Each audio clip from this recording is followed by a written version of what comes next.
제가 미국에서 난가주 사랑을 위해서 사역을 했었는데요.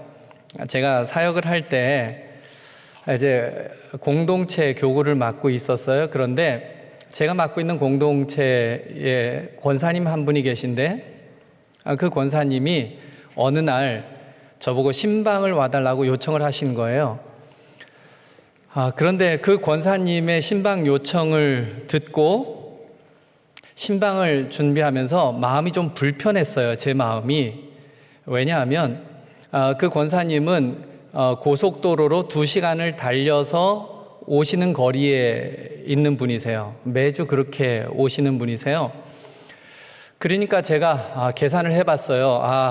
그날 신방을 가면 하루가 다 깨지겠구나. 권사님 댁에 신방 갔다 오면 시간적으로 좀 손해보는 것 같은 느낌이 드는 거예요. 그래서 속으로 생각할 때 아니 권사님 정도 되시면 신앙도 좋으신 분인데 굳이 목사 보고 신방 오라고 그러실까. 거기 갔다 오면 오늘 하루 사역이 다 소모될 것 같은데 막 이렇게 투덜투덜 거리면서 혼자서 권사님 댁을 갔습니다. 그리고 이제 신방을 하면서 예배를 드리고 권사님에게 제가 이렇게 물었어요. 권사님, 매주 여기서 교회 오시기 굉장히 어렵죠? 이렇게 물었어요. 목사가 무엇인가 물을 때는 예상하는 대답이 있는 거예요.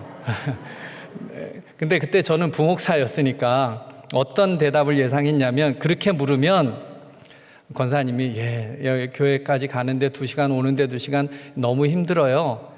이렇게 대답하실 거라고 생각을 하고 물은 거예요. 그래서 그렇게 대답하시면 제가 그 다음에 말도 다 생각해 놨어요. 권사님 그러니까 가까운 교회 가시죠. 이렇게 그렇게 얘기하려고. 물론 그때 부목사였습니다. 지금 저희 교회 부목사가 그런 얘기하면 죽습니다. 여기 경산에서 저희 있는 교회까지 온다 그래도 무조건 오세요. 뭐 이렇게 얘기를 해야 됩니다. 그런데 그 권사님이 저에게 이렇게 대답하시는 거예요. 목사님, 저는 교회까지 얼마나 걸리는지 한 번도 계산해 본 적이 없습니다. 이렇게 얘기를 하시는 거예요. 그래서 무슨 말이세요? 그랬더니 매주일 교회 갔다 예배를 드리고 올 때마다 눈물을 흘리신다는 거예요. 너무 감격하고 너무 기뻐서 정말 매주일 눈물 흘리면서 집을 오기 때문에 그 시간이 얼마나 걸리는지를 한 번도 계산해 본 적이 없다라고 말씀하시는 거예요. 제가 신방을 마치고 혼자 차를 몰고 오면서 혼자서 하나님 앞에서 회개했어요. 제 자신이 목사라는 것이 굉장히 부끄러웠어요. 왜냐하면 그 권사님은 매주 그 거리를 왔다 갔다 하시면서도 한 번도 멀다고 느껴지지 않았는데 그 거리가 계산이 안 됐는데 목사가 1년에 한 번 그 집 신방을 가면서 그 거리가 멀다고 투덜투덜 하면서 내려간 내 모습을 보니까 너무 초라한 거예요. 내가 목사가 아닌 거예요. 그래서 제가 그때 그 권사님 댁을 신방하고 오면서 제 목회의 삶 중에 아주 중요한 하나님 앞에 결단을 하나 했어요. 이겁니다. 나는 은혜 없는 목사는 되지 않아야 되겠다. 은혜를 모르고 목회하지 말자라는 것이었어요. 그래서 제 목회에 은혜라는 것이 굉장히 중요한 포인트가 되었습니다. 여러분, 그런데 이 은혜라는 것은요, 신앙생활의 도착점이 아니라 출발점입니다. 그러니까 은혜를 받는 것이 신앙생활의 목표가 아니에요. 우리는 받은 은혜 때문에 신앙생활을 하는 거예요. 출발점이에요. 여러분, 우리 무엇인가 은혜 받기 위해서 사역을 하는 게 아니에요. 받은 은혜 때문에 감사해서 사역을 하는 거예요. 예배 드리는 것도 은혜 받기 위해서 예배 드리는 것이 아니라 사실 이미 받은 은혜가 너무 커서 하나님 앞에 예배 드리면서 하나님을 경배하고 찬양할 수밖에 없는 거예요. 물론 그럼에도 불구하고 예배 가운데 은혜가 부어지죠. 그럴 때 우리는 은혜 위에 은혜로라 라고 말하는 거예요. 저는 오늘 은혜에 대한 이야기를 여러분들과 함께 이 저녁에 나누려고 해요. 은혜로 살아간다는 것이 어떤 모습인가 하는 것을 한 여인의 모습을 통해서 나누어 보려고 합니다. 그 은혜 받은 사람의 특징이 몇 가지 있는데 그 중에 하나가 뭐냐면 은혜를 받으면 계산이 잘 안 된다는 특징이 있습니다. 예수님께서 베다니 시몬의 집에서 식사하실 때였어요. 그때 한 여인이 갑자기 향유 한 옥합을 들고 들어와서 식사 중인 예수님에게 부었습니다. 아주 갑작스러운 행동이었죠. 초청받은 것이 아니에요. 예고된 것이 아니었어요. 예수님도 제자들도 다 깜짝 놀라는 상황이었습니다. 자, 그러면 이 여인이 왜 이런 행동을 했는가 하는 겁니다. 사실 다른 사람들이 그 이유를 잘 몰라요. 왜냐하면 이 여인이 한 행동은 계산기를 눌러서 답이 나오는 행동이 아니었기 때문이에요. 이 여인만 아는 이유였어요. 여러분, 이 여인이 부은 향유가 300데나리온이래요. 300데나리온이라는 것은 그냥 일반적인 사람의 1년치 연봉에 해당하는 그런 수준의 돈이에요. 그러니까 내 1년 연봉이 한 3천만 원이다. 그러면 이게 3천만 원짜리 향수인 거예요. 굉장히 고가의 화장품이죠. 여러분, 지금도 혹시 3천만 원짜리, 5천만 원짜리 향수 쓰시는 분 계세요? 많지 않을 거예요.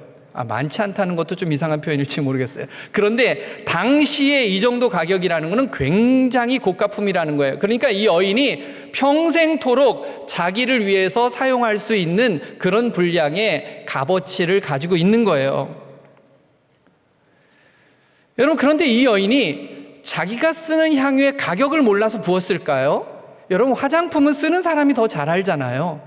저는 제 아내가 물론 화장도 잘 안 하지만 아내가 쓰는 화장품 가격 전혀 알지 못해요. 그래서 못 사다 줘요.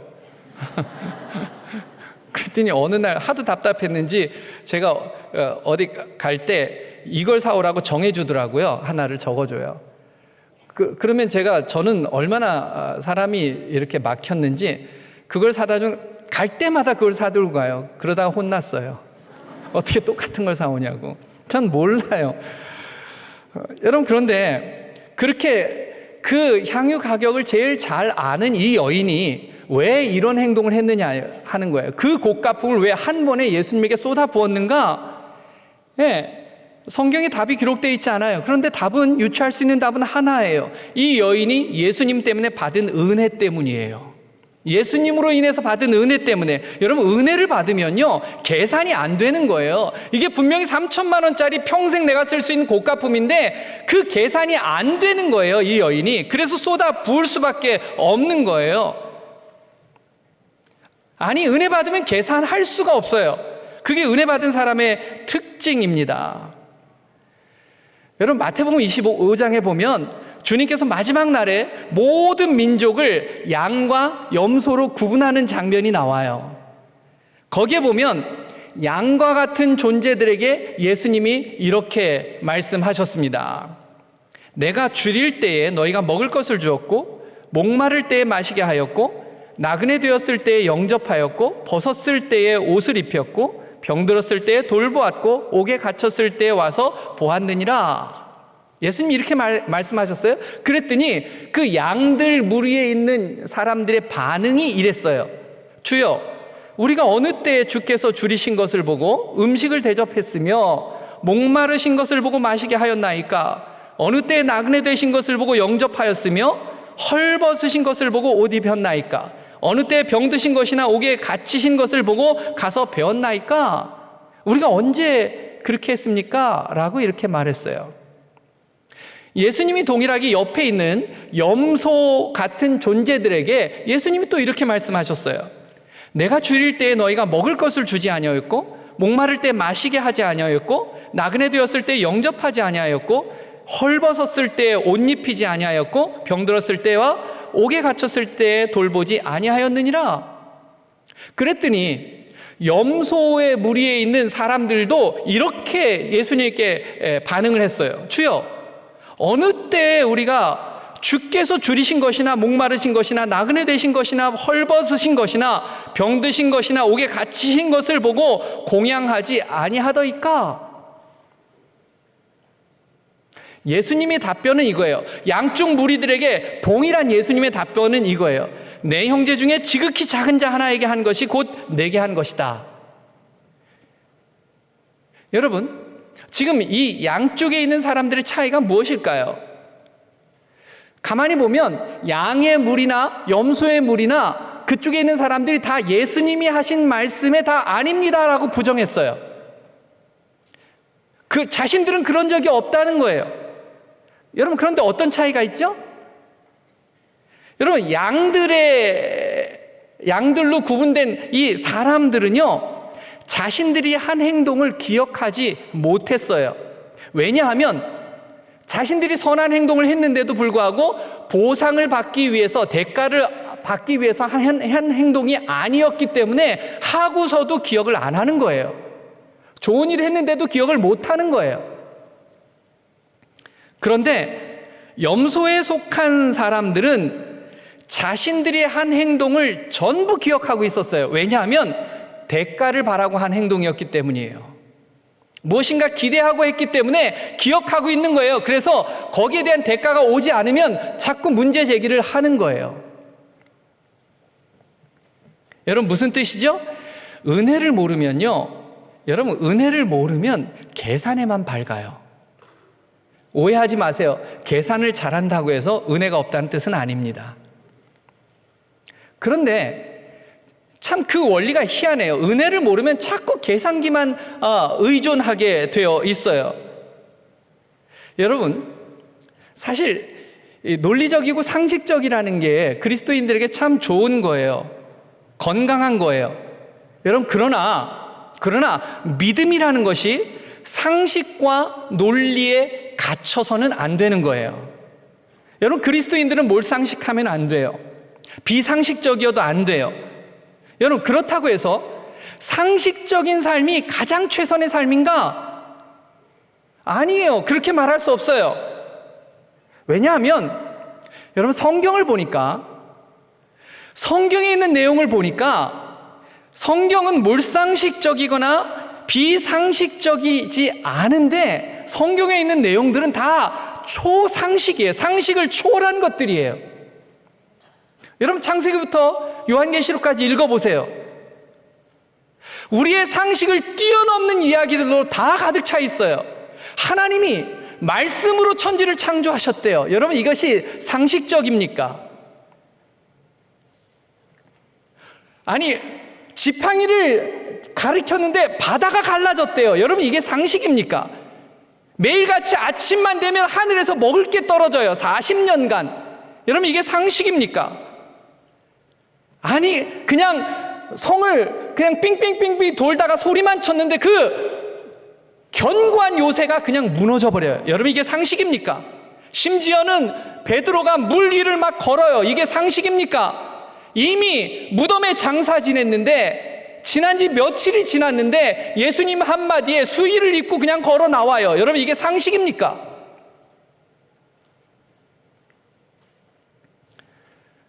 여러분, 성경은요, 초상식적인 것들로 가득 차 있어요. 믿음은 우리의 논리와 상식을 뛰어넘는 것입니다. 여러분, 제자들 보세요. 우리 아이가 알고 아멘 하는지 모르겠는데 아멘을 정말 잘하네요.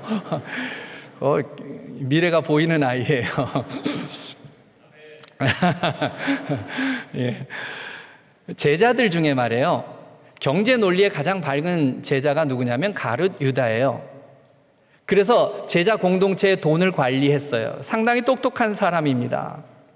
지금 이 똑같은 사건을 요한복음에서 기록했는데, 요한복음에서는 이 여인을 나무란 사람을 가룟 유다라고 지적을 합니다.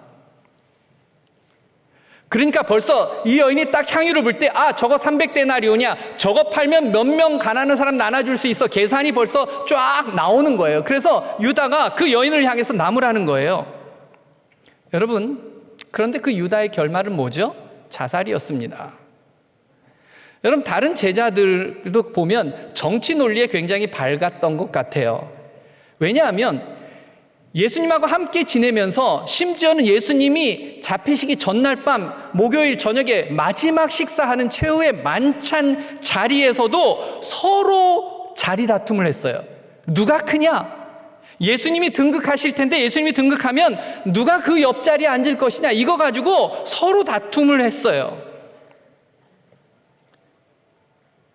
그런 정치적인 경쟁이 굉장히 심했어요. 그런데 여러분 어땠죠? 정작 예수님이 고난을 당할 때 그들은 다 도망가 버리고 말았잖아요. 여러분, 그런데 성경을 보세요. 예수님이 골고다의 십자가에 못 박히실 때 그 십자가 밑에까지 따라간 사람들이 있었어요. 여인들이에요. 은혜를 알았던 여인들. 여러분, 여인들이라고 위험하지 않았나요? 아니요, 다 예수님의 사람들, 예수님의 제자들이라고 낙인 찍힐 수 있었어요. 충분히 그 무리들이라고 손가락질 받을 수 있었어요. 그럼에도 불구하고 여러분, 은혜가 충만하면 그 인생은 죽음의 자리까지라도 주님을 의지하면서 나아가는 거예요. 여러분, 주님과 함께 있다고 다 은혜 속에 있는 거 아니에요. 교회 공동체 안에 있다고 다 은혜 속에 있는 게 아니에요. 저는 목회를 하면서 발견한 것 중에 하나는 뭐냐면, 어떤 사람들이 은혜가 충만하냐면 순수한 사람들이 은혜를 잘 받아요. 은혜가 충만해요. 제가 이제 미국에서 목회를 할 때요, 그러니까 목회라는 게 아니라 부목사 생활을 할 때 저희 공동체에 한 할아버지가 처음으로 교회를 오셨어요. 70이 넘으셨는데 70평생 교회를 다녀본 적이 없으신 분이세요. 처음 교회를 오신 거예요. 새 가족이 왔으니까 제가 당연히 신방을 가야 되잖아요. 그 할아버지 집에 신방을 갔어요. 혼자 사시는 분이셨어요. 가서 예배를 드렸어요. 기도를 해드리고 일어나려고 하는데 그 할아버지가 저에게 이렇게 말씀하시는 거예요. 목사님, 잠깐만 가시기 전에 우리 이쁜이를 위해서 기도해 주세요 라고 말씀하시는 거예요. 그분은 혼자 사시거든요. 그래서 아니, 이쁜이가 누군데요? 그랬더니 그 할아버지가 기르는 하얀 개예요. 근데 그 개에다 안수기도 해주고 가라는 거예요. 저 섬찟했어요. 네. 제가 믿는 신앙에 맞지 않거든요. 요즘은 뭐 반려견 때문에 굉장히 그런 일들이 많이 있지만 여러분, 개에다 안수 기도하지는 않아요, 우리 신앙에. 근데 제가 했어요. 그리고 혼자 올라오면서 얼마나 웃었는지 몰라요. 여러분, 근데 제가 왜 했는지 아세요? 신앙에 맞지 않는데 했어요. 제가 한 이유는 뭐냐면 걔를 위해서 한 게 아니고 이 할아버지 때문에 한 거예요. 이분은 교회를 처음 오신 분이세요. 신앙이라는 건 잘 몰라요. 그런데 목사가 와서 자기를 위해서 기도해 주니까 너무 좋은 거예요. 그 좋은 것을 함께 있는 개에게도 좀 혜택을 누리게 하고 싶다라고 부탁을 한 거예요. 그래서 제가 기도했어요. 만약에 장로님이나 권사님이 저에게 그렇게 부탁했다면 제가 아주 큰 소리를 쳤을 거예요. 아니, 장로님 무슨 신앙을 그렇게 가지고 있냐고, 그런 이상한 신앙을 가지고 있냐고 그렇게 얘기를 했을 거예요. 그런데 이분은 아무것도 모르잖아요. 아마도 이미 16년이 더 지난 이야기니까 그분이 살아계신지 잘 모르겠어요. 그런데 그분이 꾸준히 신앙생활을 하셨다면 아마 신앙이 조금 깊이 들어갔을 때 그때 생각하면서 막 웃으셨을 거예요. 내가 왜 그런 부탁을 했나. 여러분, 시간이 지날수록 순수해지는 게 맞습니다. 왜냐하면 여러분, 시간이 지나면 내가 신앙의 깊이가 깊어진다는 뜻 아니겠어요? 그럼 예수님을 더 많이 닮아가는 거잖아요. 예수님을 닮아갈수록 순수해질 수밖에 없어요. 예수님을 닮아가면 순수해지는 거예요. 여러분, 그래서 교회에서 가장 은혜 속에 살고 은혜를 제일 잘 받는 사람들이 어떤 사람들이어야 하냐면 중직자여야 해요. 왜냐하면 여러분, 그래도 교회에서 신앙이 예수님을 좀 많이 닮았다라고 생각되는 분들을 장로님으로 세우고 권사님으로 세우고 안수집사로 뽑아서 세우는 거 아니겠습니까? 믿음이 본이 되는 사람들, 예수님을 더 닮았다고 평가되는 사람들이죠. 신앙 경력이 오래될수록 우리는 예수님을 닮아가야 되는 거죠. 닮아야 되는 거예요. 예수님을 더 가까이 닮아가면 당연히 더 순수해지는 거예요. 믿음이 좋다는 건 그렇게 순수해야만 믿음이 좋아질 수 있어요. 그래서 저는 주일날 어떨 때 기분이 굉장히 좋으냐면요, 주일 예배 이렇게 마치고 나갈 때 모든 분들하고 다 인사할 수는 없어요. 저희도 문이 여러 개 있으니까 한쪽에서 제가 인사를 하는데 이렇게 장로님이 나오셔서 인사를 하는데 예배 마치고 나올 때 눈이 뻘개진 걸 보는 순간 제 속에 기분이 좋아요. 왜냐하면 제가 목회를 하면서 장로님들이 예배 시간에 설교를 듣고 눈물을 흘린다는 거 기적이거든요.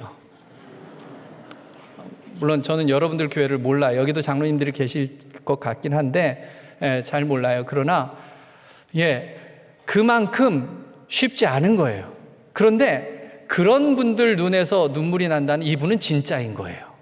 와, 은혜를 받을 줄 알고 누릴 줄 아는구나. 순수하기 때문에 그렇게 할 수 있는 거예요. 여러분, 그렇지 않으면 예배 시간에 그냥 와서 주보에 뭐 오타가 있나 이거부터 찾고, 여러분 이게 무슨 신앙이에요?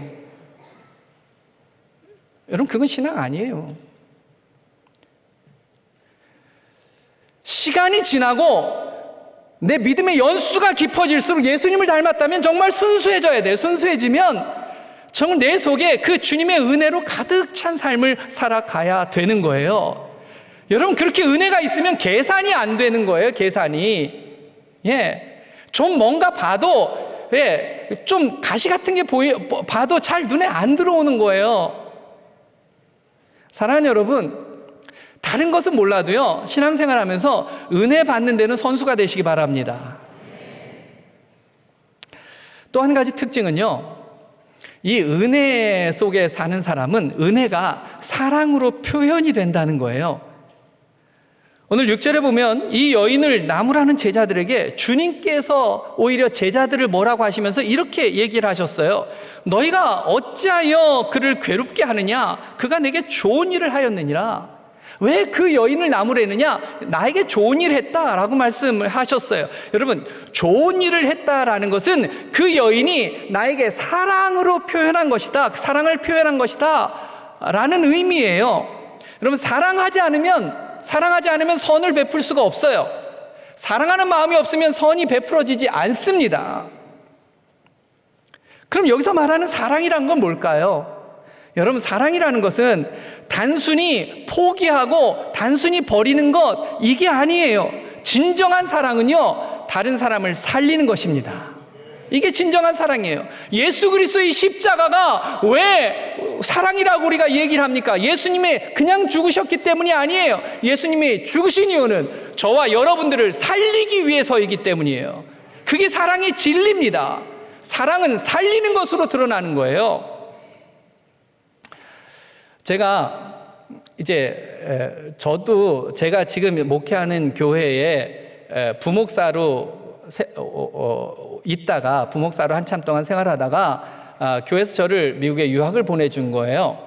그리고 나서는 저를 이대 목사로 다시 초빙을 한 거예요. 그렇게 제가 담임 목사가 된 지 지금 16년이 됐어요. 그런데 제가 이제 담임 목회를 한 지 한 4년 정도 지났을 때로 기억이 돼요. 그때 이제 주일 예배를 드리는데, 그때는 저희 교회가 이제 이전하기 전이었기 때문에 교회 엘리베이터가 없었어요. 옛날 교회 같이 이렇게 돼서 본당을 올라가려면 계단을 올라가서 2층으로 계단을 올라가서 이렇게 본당을 가야 되는 거예요. 그런데 제가 이제 2부 예배를 마치고 3부 예배 드리러 이제 계단을 올라가는데 앞에 권사님 한 분이 계단을 올라가고 계셨어요. 그런데 계단을 하나 올라가고 난간 붙잡고 쉬셨다가 또 한 칸 올라가고 이러고 계신 거예요. 그래서 제가 올라가다가 그 권사님 팔짱을 딱 꼈어요. 그러면서 제가 이렇게 물었어요. 권사님, 힘드시지요? 그랬더니 그 권사님이 저를 이렇게 올려다 보시면서 이렇게 말씀하시는 거예요. 목사님, 내가 힘들어도 목사님만큼 힘들겠어요? 이러시는 거예요. 여러분, 물어봅시다. 이 권사님 말이 맞는 말입니까? 틀린 말입니까? 여러분, 믿음대로. 논리적으로는 틀린 말이에요. 왜냐하면 그때 제가 40대 중반인 목사였는데, 그런데 아무리 40대 중반이 힘들다고, 교회 일이 아무리 많다고 이 80이 넘으신 권사님이 예배 한번 드리러 가는데 이렇게 계단 하나 올라가는데 헉헉대는 것만큼 내가 힘들겠냐고요? 안 힘들거든요. 그렇지 않거든요. 권사님이 그걸 모르시지 않아요. 그런데 권사님이 왜 그렇게 말씀하셨어요? 저를 격려하기 위해서예요. 그래서 하신 말씀이에요. 여러분, 저는 제 생명이 끝날 때까지 그 말이 이 가슴에서 새겨져서 없어지지 않을 것 같아요. 그 권사님은 4개월 뒤에 돌아가셨어요. 제가 그 권사님 장례를 치를 때만큼 눈물을 흘려본 적이 없어요. 그 권사님은 저에게 밥 한 번 사주신 적이 없어요. 왜냐하면 그럴 형편이 되지 못한 분이기 때문이에요. 특별히 저랑 긴밀한 교제를 나눈 것도 아니에요. 그럼에도 불구하고 그분 장례식 때 제가 그렇게 눈물을 흘린 이유는 뭐냐면 그 권사님이 남기신 말 때문이에요. 떠나가질 않아요. 그래서 제가 시간이 좀 지난 다음에 그게 너무 감격이 되니까 젊은 집사들이 모임하는 데서 제가 이 이야기를 했어요. 제가 지금 말씀한 이 이야기를 했어요. 그랬더니 한 젊은 남자 집사님이 저에게 이러는 거예요. 목사님, 사실 우리가 더 힘들지 목사님이 뭐가 힘들어요? 이러는 거예요. 그래서 그게 무슨 말이에요? 그랬더니 이렇게 설명하시는 거예요. 목사님은 주일날 예배드리고 월요일날 쉬시잖아요. 자기들도 주일날 죽도록 헌신하고 봉사하는데 월요일날 자기는 출근한다는 거예요. 그러니까 우리가 더 힘들잖아요. 이러시는 거예요. 물어봅시다. 이 집사님 말이 맞는 말입니까? 틀린 말입니까?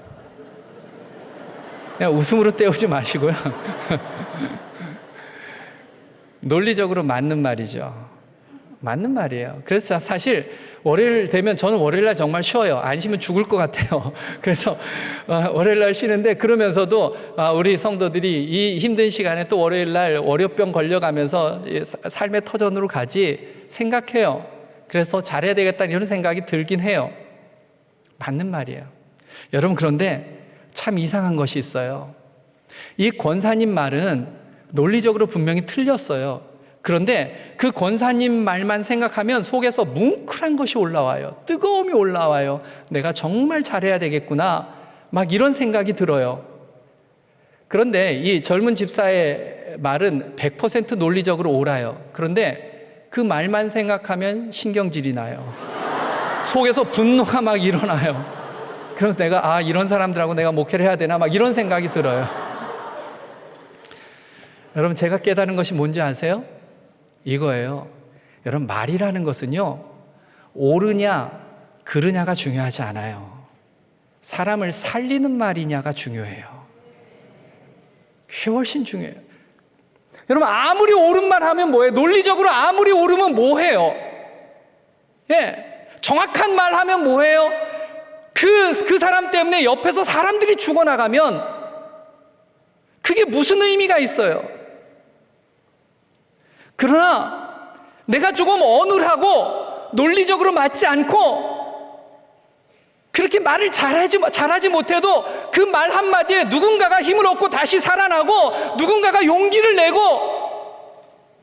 죽으려고 작정했던 사람이 다시 마음을 돌이킨다면 이게 진짜 아니겠어요? 여러분, 부탁하는데 옳은 말 하려고 애쓰지 말고 사람을 살리는 말을 하시기 바랍니다. 근데 어떻게 그렇게 되느냐? 속에 은혜가 가득 있어야 돼요. 그래야 내가 좀 틀린 것 같아도 저 사람을 살리기 위해서 말을 하는 거예요. 그 권사님은 은혜란 것을 은혜가 무엇인지를 알고 사신 분이셨어요. 그러니까 본인은 그렇게 힘들면서도 내가 목사님만큼 힘들겠어요? 젊은 목사한테 이렇게 말하고 가셨어요. 그걸 제가 어떻게 잊어버리겠어요?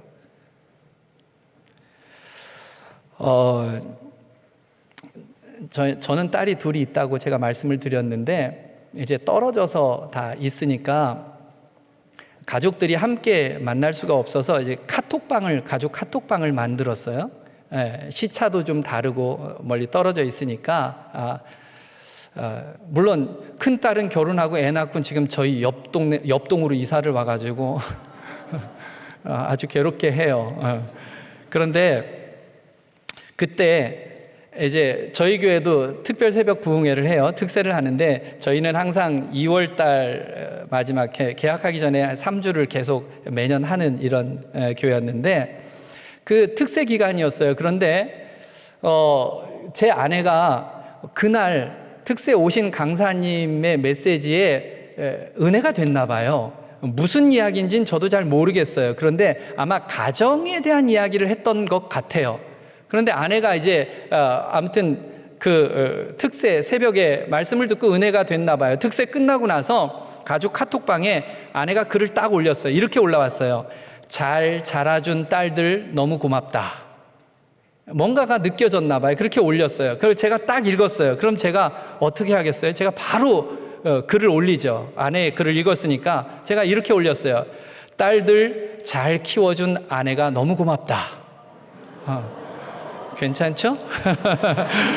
자, 그러면 그 다음 수순, 딸들이 이제 그 글을 읽으면 어떤 얘기가 올라올까? 우리 기대하는 게 있잖아요. 예, 첫째 딸이 읽었어요. 읽고 나서 첫째 딸이 글을 딱 올렸어요. 이렇게 올라왔어요. 다 하나님의 은혜입니다. 그 글 이후로 하루 동안은 잠정 폐지가 됐습니다. 가족 카톡방. 맞는 말이죠. 제가 가르쳐도 너무 잘 가르쳤어요. 믿음으로 정말 잘 가르쳤어요. 다 하나님의 은혜입니다. 맞는 말이죠. 그런데 그 말을 기대했냐고 내가. 아내가 그 말을 기대했냐고요. 최소한 우리 길러주셔서 엄마 아빠 너무 고마워요. 뭐 이렇게 올라올 거라고 생각했는데 다 하나님의 은혜입니다. 올라오니 맞는 말이니 제가 대꾸할 수는 없고 그러나 말하기는 싫고 대화는 중단이 되어버렸습니다. 여러분 인생을 살다 보면요 사실은 관계가 얽히기도 하고 힘든 상황들이 연출되기도 해요. 가족 관계가 그럴 때도 있고 교회 안에서 성도들 간의 관계가 그럴 때도 있고 교회 바깥에서 사람들과의 관계 속에서 그런 것을 경험할 수 있어요.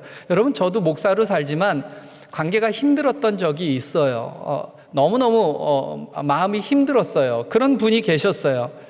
그러니까 이게 너무 힘이 드니까 이제 담임 목사를 시작할 때였어요. 그러니까 너무 힘이 드는데 이걸 하나님 앞에 기도하는 거예요. 그런데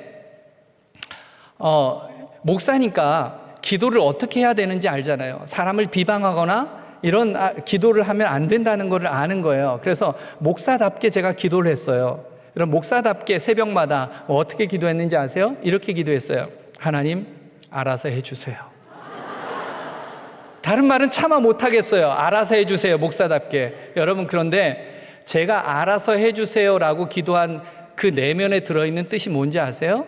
저는 이런 생각 가지고 알아서 기도해 주세요. 알아서 해주세요라고 기도했어요. 하나님 그 사람을 데려가시든지 아니면 사고가 나서 다리를 부러뜨리든지 아니면 그냥 자연스럽게 교회를 떠나게 다른 교회로 가게 하든지 정말 그런 마음으로 그렇게 기도했어요. 알아서 해주세요라는 말 속에 담겨있는 비밀이었어요. 그런데 차마 하나님 그 사람을 좀 데려가 주세요. 이 말은 못하겠는 거예요. 목사이기 때문에. 그러니까 그냥 목사답게 하나님 알아서 해주십시오 라고 기도하는 거예요. 새벽마다 그렇게 기도를 했어요. 그런데 어느 새벽에 어느 날 하나님이 내 마음에 음성처럼 깨달음을 주시는데 이런 거예요. 너 지금 무슨 기도하고 있니? 이 생각이 번뜩 드는 거예요. 근데 제가 가만히 생각해 보니까 내가 합법적인 살인 기도를 하고 있었던 거예요. 합법적인 살인 기도.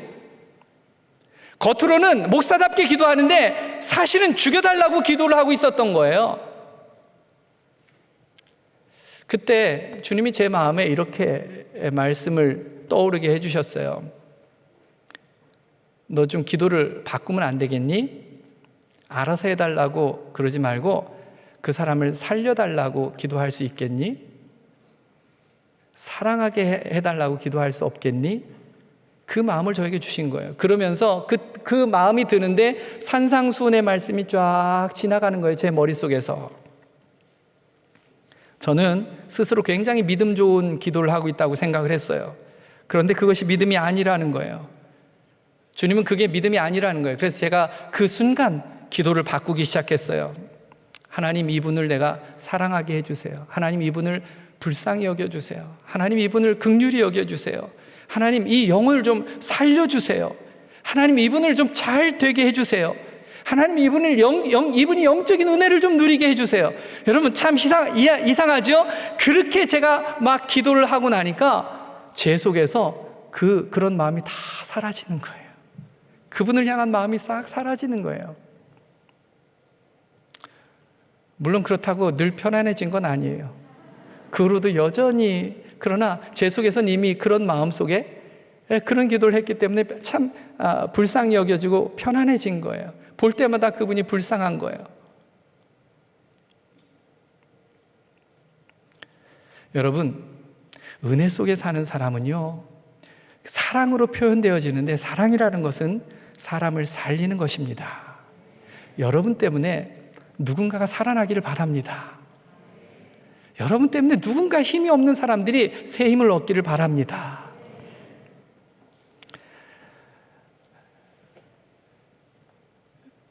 여러분, 그렇게 은혜로 사는 인생은 하나님이 책임져 주십니다. 이게 묘미예요. 신앙의 묘미는 여기에 있어요.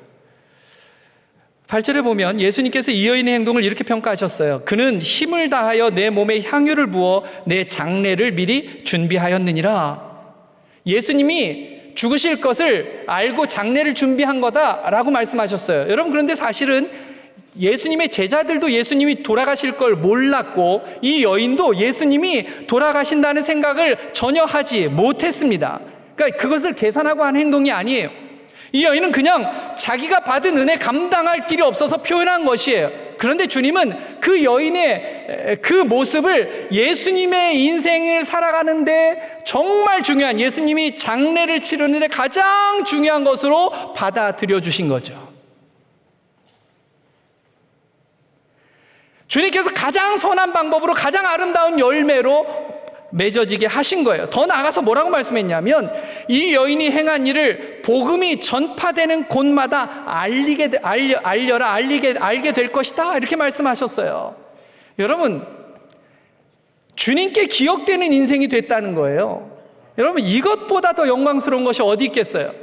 그저 태어나서 누구도 알아주지 않는 인생 살다가 그 이름 석자도 기억되지 않는 인생으로 살다가 사라져버리는 인생인데, 그런데 이 여인은 복음이 전파되는 곳마다 이 여인의 모습이 알려지는 거예요. 수천 년이 지난 지금도 저도 이 여인의 모습을 기억하고 살아가게 되었어요. 잊지 않는 여인이 되어버린 거예요. 여러분, 이것만큼 가치 있는 인생이 어디 있을까요? 주님께 기억되는 인생만큼 가치 있는 게 어디 있을까요? 세상의 부귀영화를 누린다고 그것이 가치 있을까요? 아니에요. 주님이 나를 기억해 주시는 인생이 가장 가치 있는 인생입니다. 은혜 속에 사는 사람은 주님이 그렇게 책임져 주시고 기억해 주신다는 거예요. 여러분, 그러므로 사람의 평가에 귀 기울이지 마시기 바랍니다. 내 인생의 가치는 주님이 부여하신 만큼의 가치로 살아가는 것입니다.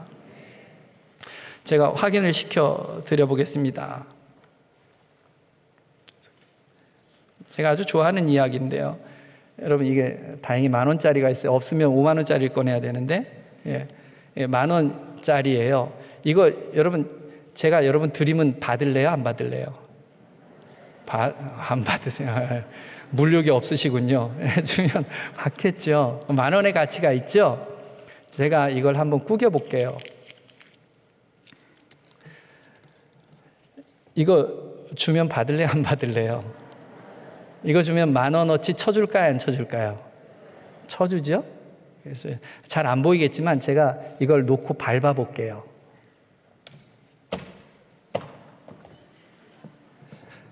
얼마짜리죠? 받나요? 안 받나요? 받아요. 여러분, 우리 인생의 가치가 그래요.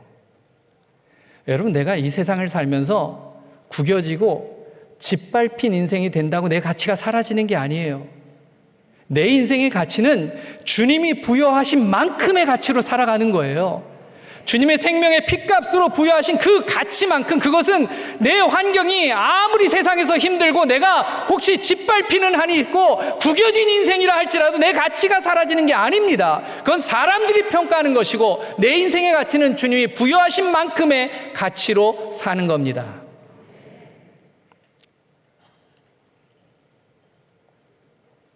은혜로 살아가는 사람들은 주님이 그렇게 책임져 주신다는 거예요. 아까 아멘 했던 꼬마가 누구죠? 학생이? 제가 모르겠어요. 누구예요? 손 들어보세요. 선물이에요? 알았죠? 지금 나오기 뭐하니까 이따가 이렇게 전해 주세요. 구겨진 거 싫어요? 받을 거죠? 안 받아요? 물욕이 없네요. 그래도 받아야 돈도 벌 줄 아는 거예요. 예, 전해주세요. 귀한 아이예요. 아마 잘 될 겁니다. 사랑하는 여러분, 제가 오늘 저녁에 여러분들에게 말씀드리는 기도 제목은 이것입니다.